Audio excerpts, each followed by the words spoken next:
What is up, guys? I'm Hubsmash, and today I wanted to talk a little bit about how to use spells in Dark Souls 3.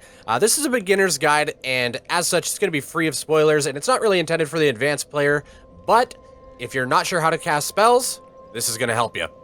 Let's go over the types of spells available to us. So we've got miracles. Miracles are a type of magic that usually revolves around healing and buffing the player, or using light to damage enemies. They scale with the faith stat. We've got sorceries. These spells have a pretty large variety of effects and damage types. They scale with the intelligence stat. And then we have pyromancies. As the name suggests, these spells primarily deal with fire damage, or they improve fire resistance. Pyromancy spells scale with both faith and intelligence. And now that we've got the basics of each type of spell, let's talk about how you actually use them. First of all, each type of spell requires an item wielded in one of your hands. So you can see in my left hand here, I'm holding a talisman, and I have the heal aid spell equipped at the top there. If I were to cast L1, it'll cast the heal. If I hit L2, it'll cast the ability that's associated with that item. So let's just take a look at the item. It has Unfaltering Prayer, which temporarily increases poise while casting miracles, preventing enemy attacks from interrupting the player. Works while equipped in either hand. So essentially this ability gets casted with L2. This is a staff as well, so this one, if I were to use the ability on it, it would boost the strength of sorceries for a very short period, and it works while equipped in either hand. But the way you actually equip the spell is, first things first, you're going to want to make sure that you have at least one attunement slot. So you can see on the bottom right here that basically I have an attunement slot. The reason I have an attunement slot is because I have 10 in attunement.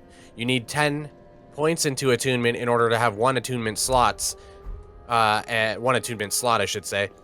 And then you rest at the bonfire, and you'll go to attune spell, and you'll attune one of the spells here.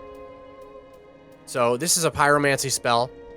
It's called Iron Flesh. It boosts absorption and resistances, but increases weight. This is a great magic weapon. This is a sorcery spell, and it greatly reinforces the right weapon with magic. And here's a lightning spear, which is a miracle, and it hurls a lightning spear at the foe. This one requires 20 faith.